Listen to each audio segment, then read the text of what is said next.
I know Serena very well, and I know that she'll hear it loud and clear, but she'll also not hate me for it because it's lighthearted.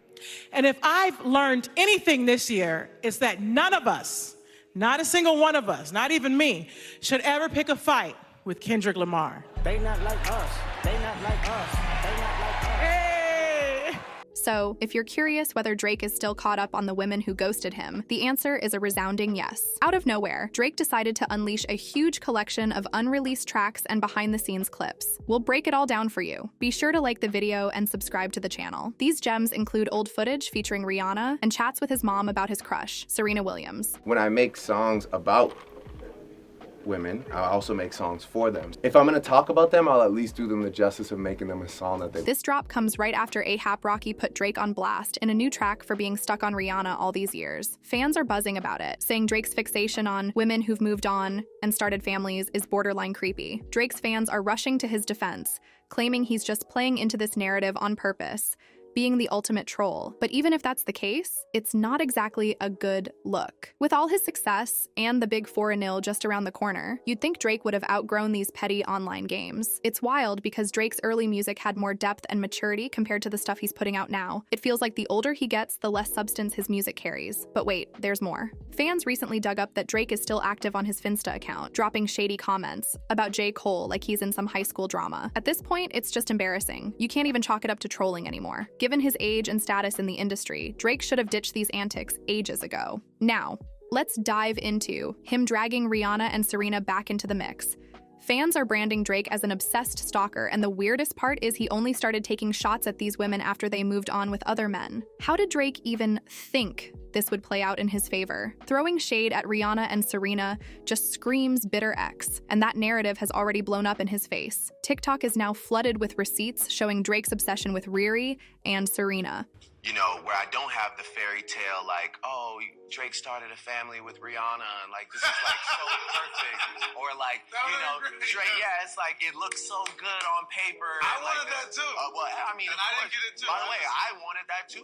So now Drake's fans are left sounding like actual incels defending his bizarre behavior toward women. Well, Riri and Serena have had enough, and they've both clapped back, calling out Drake for his creepy antics. And rumor has it that Rihanna is back in the studio, teaming up with none other than Kendrick Lamar. Word on the street is that their collab is set to tackle some of the issues Kendrick's already called out regarding Drake and his strange behavior with women. So, what exactly did Rihanna and Serena have to say about Drake's obsession? And what's in those clips that Drake randomly unleashed? Let's break it all down. On Tuesday, August 6th, Drake casually dropped about 100 gigabytes of content on a site called 100gigs.org. He made the announcement via his newly discovered burner Instagram account, iPlotTwist, which he's been quietly updating since late June. This massive data dump includes unreleased tracks with Young Thug, 21 Savage, and Latto, plus never-before-seen footage of Drake working on albums like Take Care, Views, and Certified Lover Boy. There are also behind-the-scenes moments with Jay-Z, Kanye West, Rihanna, Cameron, and Drake's inner circle. Drake hasn't dished on why he decided to drop all this content, but some folks are speculating that it's a move to shift the spotlight away from his beef with Kendrick Lamar, which, let's face it, didn't really go in his favor. But let's get into the behind-the-scenes footage that Drake released. Among the clips are several featuring Rihanna from back in the day, including one where Drake and Riri are rehearsing for a performance of Take Care. There's also another video showing Drake rehearsing in the studio, rocking a Rihanna t-shirt. And that's not all. Drake also shared a clip of himself working on the song Too Good with Rihanna and telling his mom, Sandra, that the track is actually about his other rumored flame, Serena Williams. I know Serena very well, and I know that she'll hear it loud and clear, but she'll also not hate me for it because it's lighthearted. Back in 2010, Serena and Drake had the rumor mill buzzing with romance speculations. But just like Rihanna, Serena never officially claimed Drake. Nowadays, Serena is happily married to Reddit co-founder Alexis Ohanian, and they have 2 adorable daughters together. The fact that Drake randomly decided to drop clips of Riri and Serena wouldn't be such a big deal if he didn't have a long history of obsessing over both of them. The most baffling part is that once these women moved on and started families, Drake suddenly switched his tune and began dissing them. It's been ages since Rihanna left Drake and leveled up with A$AP Rocky, enjoying her best life with their cute kids. But Drake still clings to that rejection like it happened yesterday. Recently, he's been throwing shade at Rihanna and Rocky left and right, especially on his Kendrick diss track, Family Matters, where he brags about hooking up with Rihanna first and takes jabs at Rocky for being a family man. Drake calls out A$AP, saying, "I ain't even know you rap still, cause they only talking about your fit again. Probably got to have a kid again before you think of dropping any hits again." Is Drake really shading Rocky for prioritizing his family and kids over his rap career? How did he think that was a diss? Honestly, it fits Drake's pattern. Remember, this is the same guy who needed a diss track to finally step up and be present in his son's life. And just when you think Drake couldn't stoop any lower, he takes it further on his 2023 album For All the Dogs, where he shades Rihanna's skills in the bedroom, calling her average. But if Rihanna was so average, why did Drake spend over 15 years obsessing over her, calling her his ultimate fantasy, and admitting he wanted to settle down and have a family with her? Yet, the moment she moves on with someone else, she's suddenly average?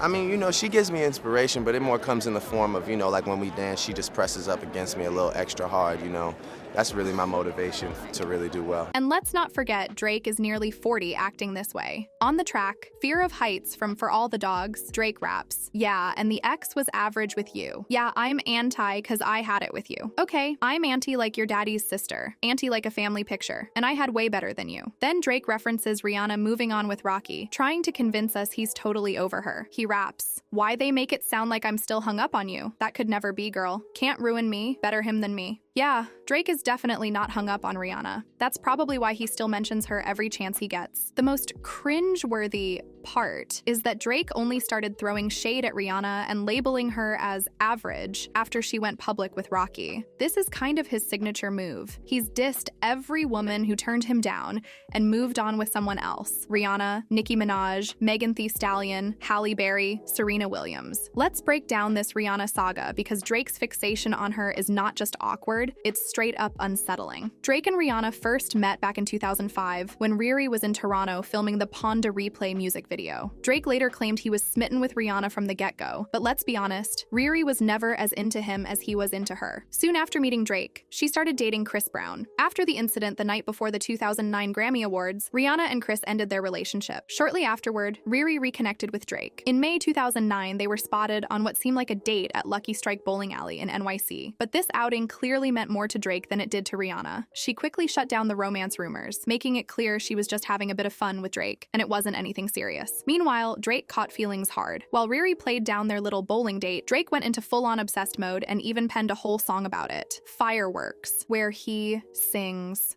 "Who could have predicted Lucky Strike would have you stuck with me?" Now, Rihanna was definitely not stuck with Drake after one date, yet he just couldn't stop bringing her up in interviews. When Rihanna caught on to Drake's growing obsession, she started to put some distance between them. That's when Drake got all up in his feelings, claiming she led him on and gave him false hope. In 2010, he told the New York Times that Rihanna used him as a pawn, saying, "She was doing exactly what I've done to so many women throughout my life, which is show them quality time, then disappear." I was like, wow, this feels terrible. Yet, a few years later, Drake was back to gushing about Riri, telling Rolling Stone she was still his ultimate fantasy. Rihanna and Drake did reconnect a few years down the line to collab on the track Work, and Drake was convinced this time Rihanna was his for real. Fast forward to the 2016 VMAs, and Drake went all out, declaring his love for her while presenting the Vanguard Award. But Rihanna's reaction made it clear she wasn't feeling the same vibe. But most of all, we love the woman who hasn't changed since day one.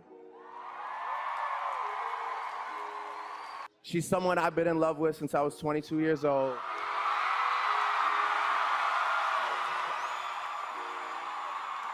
Her fans weren't too pleased with Drake after he turned his VMA speech into a love confession, totally stealing Riri's moment in the spotlight. 2 years later, in a Vogue interview, Rihanna opened up about that awkward moment, saying that sitting through Drake's speech was probably the most uncomfortable part. "I don't like too many compliments. I don't like to be put on blast," Riri shared. When asked if she and Drake were still close, Rihanna said, "We don't have a friendship now, but we're not enemies either. It is what it is." That 2018 Vogue interview was the last time Rihanna publicly mentioned Drake, but he just couldn't let go. Rihanna made it clear multiple times that she never planned to claim him or take their relationship further, but Drake kept acting like she was the one who got away. The same year Rihanna told Vogue she had cut ties with him, Drake appeared on LeBron James and Maverick Carter's HBO series The Shop, talking about how he always fantasized about starting a family with her. But why keep talking this way about someone who's told you multiple times she's not interested? Rihanna never even admitted to hooking up with Drake, let alone calling him her boyfriend. Yet Drake actually thought he had a shot at settling down and starting a family with her. What's even stranger is how Drake switched up once Rihanna started dating ASAP Rocky. Before Riri and Rocky went public, Drake was all about calling Rihanna his fantasy. You know, where I don't have the fairy tale like, oh, Drake started a family with Rihanna and like. But as soon as it became clear that Rihanna and Rocky were the real deal, Drake went full incel mode, dissing Rihanna and ASAP and calling her average. And guess what? He pulled the same move with Serena Williams. He publicly gushed over her for years, dropping hints in his songs that she might be the one. However, after Serena tied the knot with Alexis Ohanian, Drake started shading her and her husband, even calling Alexis a groupie on his track Middle of the Ocean from his joint album with 21 Savage, Her Loss. In the song, Drake raps, sidebar, Serena, your husband a groupie. He claim we don't got a problem. But no boo, it is like you coming for sushi. What's hilarious about this? Back in 2015, GQ magazine published an article titled, Drake is Serena Williams' most embarrassing groupie, highlighting his obsession. So either Drake is trolling or he has zero self-awareness. Either way, it's equally sad and embarrassing for someone of his age and status in the industry. Whatever Rihanna and Serena had going on with Drake was literally a decade ago, and both women have fully moved on and settled down. The fact that Drake is bringing up Rihanna and Serena again, completely unprovoked, didn't sit right with these ladies, and they decided it was time to give Drake a much-needed reality check. Rumor has it that Rihanna is teaming up with none other than Kendrick Lamar to set Drake straight. They're allegedly working on a new collab, and the buzz is real. Twitter account Pop Stuff recently spilled the tea that Rihanna and Kendrick are back in the studio, cooking up new music 7 years after their Grammy-winning track, Loyalty. While it's all hush-hush right now, the timing is definitely raising eyebrows. Sources close to the situation say that Riri and Kendrick will address some of the Drake drama on the upcoming track, including his odd behavior towards women. As for Serena, she wasted no time showing her support for her fellow Compton native, Kendrick, by shading Drake at this year's ESPY Awards, while dancing to Kendrick's viral diss track, Not Like Us. And if I've learned anything this year, it's that none of us, not a single one of us, not even me, should ever pick a fight with Kendrick Lamar. They not like us. They not like us. They not like us. Hey, he will make your hometown not like you. The next time Drake sits courtside at a Raptors game, they're gonna Forrest Gump him. Serena's husband, Alexis, also clapped back at Drake in the classiest way. After Drake called him a groupie, Alexis shared a photo of himself and his daughter at Serena's tennis match, captioning it, "The reason I stay winning is because I'm relentless about being the absolute best at whatever I do, including being the best groupie for my wife and daughter." Fans are really calling out Drake, saying all his trolling and online antics are getting old and sad, with only his teenage stans still entertained. When it comes to his obsession with Rihanna and Serena, a lot of people think Drake needs some serious help. And there you have it, everyone. What do you think about the news? Let us know in the comments below. Be sure to subscribe, and we'll see you next time on the channel.